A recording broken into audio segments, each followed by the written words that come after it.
So, here we are, the Battle of Britain Memorial Flight of the Royal Air Force.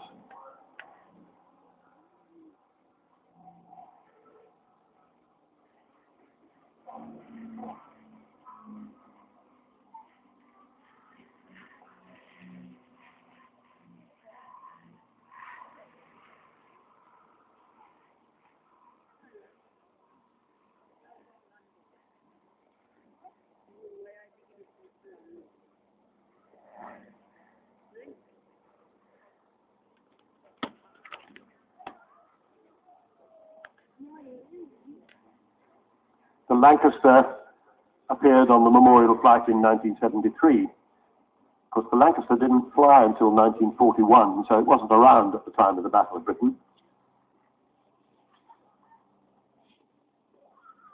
But we're very happy to have her in the flight these days. She's one of only two Lancasters left flying in the world. The other one's in Canada.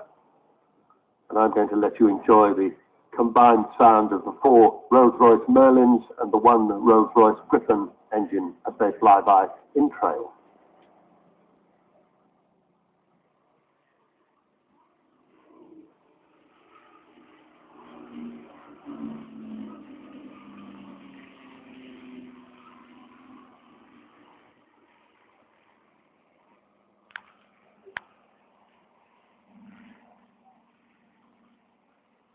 There is the Spitfire pulling away. The Lancaster continues serenely off to our left against that rather lovely cloudscape. It's something special to these aircraft and makes your pictures even better with that kind of background. The Lancaster will disappear for a little while and the Spitfire will come back in front of us.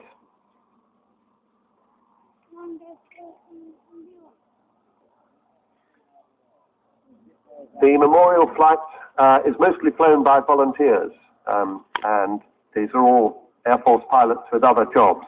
The Spitfire in front of us, about to head in towards us, is flown by Squadron Leader Duncan Mason. He was actually a Harrier pilot, and when the ungrateful government scrapped the Harriers, he found himself holding.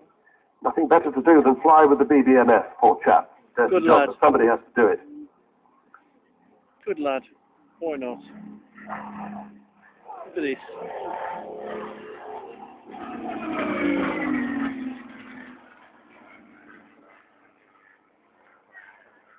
Now, if you're a connoisseur of Rolls-Royce engines, you will detect that this has a somewhat different note to the Merlin engines of the Lancaster, because a rather more fruity, rauchy note, big grip at it. It's a lot bigger than the Merlin, 37 litres instead of 27 litres.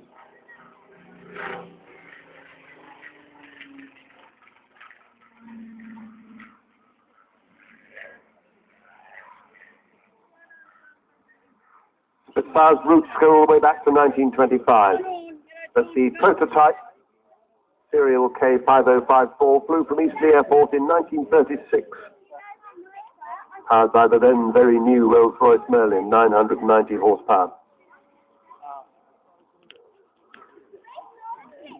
Christened Spitfire in 1936. And the Air Ministry ordered 310 of them that year, and the prototype appeared at the Hendon Air Display. Supermarine, the company that had designed it, and the wonderful man, Reginald Mitchell, who is responsible for this elliptical wing, which we see right now, that elegant shape.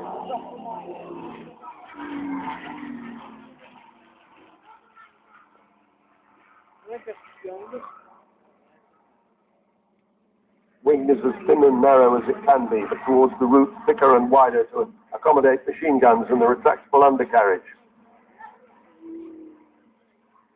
The Supermarines couldn't cope with the order that the Air Ministry had given them. It took them a while to gear up for production.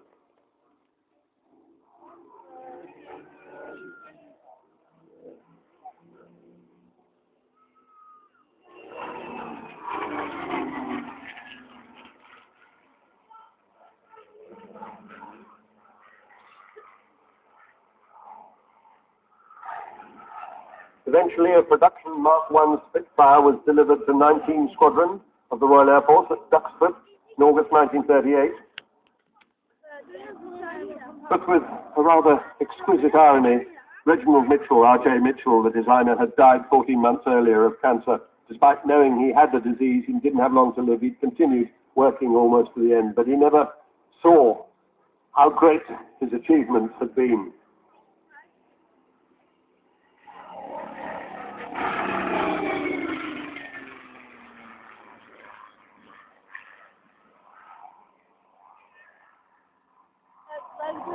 By the outbreak of war in September 1939, about 300 Spitfires had been built, and the RAF had 9 squadrons of them. More than 2,000 were on order, and they opened a new Spitfire factory at Castle Bromwich, not very far from here. The first German aircraft to fall to a Spitfire was a Junkers Ju-88, shot down by a 603 Squadron Spitfire off the Scottish coast.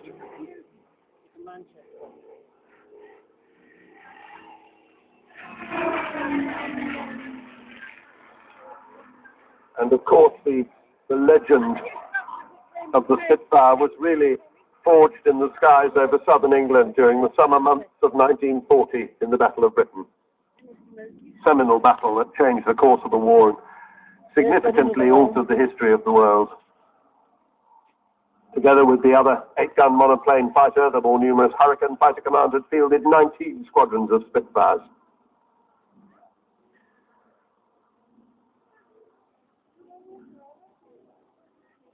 But of course, they developed enormously over the years. The original prototype could do 340 miles an hour. The later versions of the Spitfire, like this one, could do 450 miles an hour. A big 5-bladed props, this one. As I said, the engine 37 litres instead of 27. A huge advance. This was the final photographic reconnaissance version. And as it pulls away, place is taken by the Lancaster.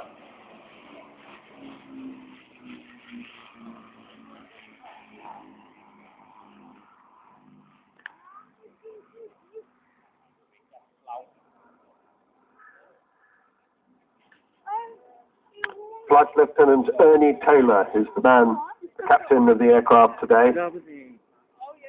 Co-pilot, Flight Lieutenant Loz Rushmere. Navigator, Squadron Leader Russ Ruffle.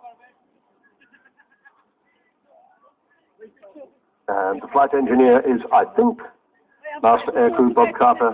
I'm not absolutely sure.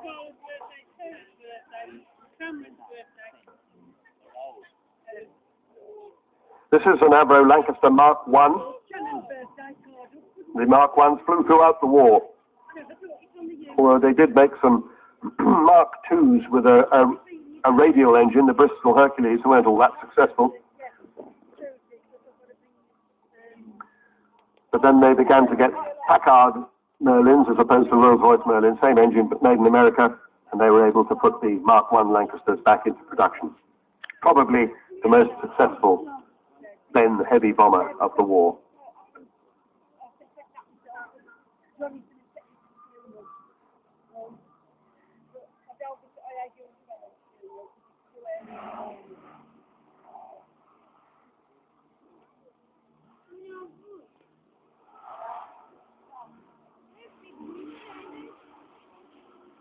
Bomb doors open.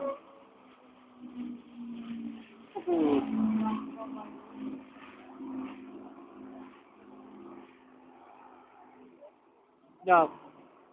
And that huge bomb bay that we see with the bomb doors open there could carry a normal bomb load of 14,000 pounds.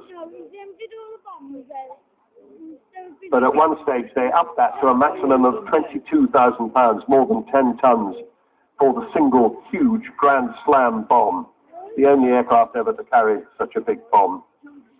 And incidentally, the American equivalent of this, the B-17, their maximum was under 13,000 pounds. So this had significantly bigger bomb load capability than the B-17. I think we'll see the bomb doors closing. Ernie Taylor brings the Lancaster back in front of us.